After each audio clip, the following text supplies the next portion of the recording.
Emma, thanks very much for agreeing to meet us today. All of my questions have been supplied by AOL users. We had 2,500, but I've whittled it down to a short list. Wow. So if you're sitting comfortably... I am, yes. Okay.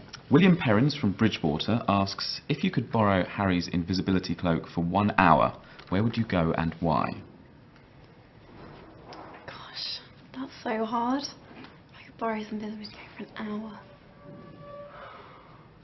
I guess you just want to be like a fly on the wall, somewhere really interesting, like go to the Houses of Parliament or like go and watch the Queen or something. I don't know. Just sitting on the Queen. Yeah, just find out what she gets up to. Yeah, just kind of like it's quite awful, fun. but people Maybe watch. her and Prince Philip.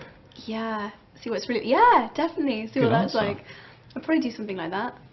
Interesting, Yeah. interesting. Just 'cause I'm nosy. Really nosy. Ashley Streeter from Tunbridge asks, what are you asking Santa Claus for this Christmas?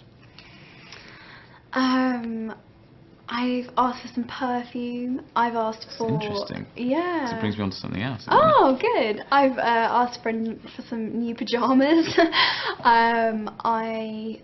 Gosh, what else? Some quite boring things, to be honest. Nothing really that interesting.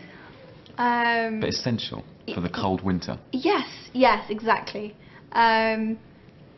Jewellery, I think is the other one. You know, some nice can't jewellery. really go wrong. Speaking of the perfume, Yes. Mummy Begum from London asks, if you had the chance to launch your own perfume, what would you call it and what ingredients might you use? Okay, I never would, but if I was going to Fact. do that horrendous thing, then I would, gosh, I really love the smell of jasmine. I really like roses. I quite like sort of quite sweet, quite fruity, quite kind of like, I don't like perfumes to be too heavy. Like summer perfume. Yeah, quite light and summery. Yeah, that's what I was thinking. And what would I call it? Oh, like nothing to do with me. I'd call Eau it de Emma. Yeah. Oh God, that's awful. But yes, quite. But that might be what it was called. Yes. Yeah, I quite like that. Moving on roses and swiftly jasmine from something. that. Anyway, from the perfume question. But interesting, good question. Jen Maunder from Bishop's Waltham says, which one spell from the Harry Potter films would be the most useful to you in real life? Gosh, so many of them would be so useful. I think the time turner would be really useful in my life. Like when I just want to stop everything, just like take a break, like, or if I just want to rewind things that I've said or done that I wish I take that hadn't. back. Or yeah, just. I'd like to take back the Eau de Emma comment from earlier, if possible.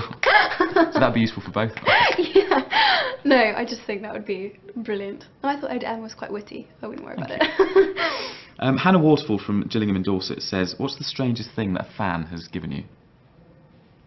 Bibles. I guess a lot of Bibles. Really? Yeah, it's Like very peculiar. Multiple Bibles? Sort of. I think people think, you know, we are child stars after all, that we kind of need guidance, and so. Do you? Well, I think I'm doing okay. You know, I'm sure my parents would say different, or just other people would say different, but you know, so I have a stack of about 3 or 4, 5 now, I think, almost. Yeah. 5 Bibles? Yeah. She doesn't need any more Bibles. Yeah. Thank you so much, guys, but I'm good on the spiritual guidance. Okay, Jade Sahata from Kintore in Aberdeenshire asks, did you cry while reading The Deathly Hallow? And if yes, at which bits? Oh my goodness, I cried at so many different points. It was absolutely pathetic. I really did. The one that really got me, and I don't know why, was Dobby when he got stabbed and when he died. That was just the end of me. I was hysterical. I was absolutely hysterical. I'm that feeling was a bit just sad now. Yeah, it just really got to me, that bit. I just thought that was just horrendous and very sad. Yeah. Very sad.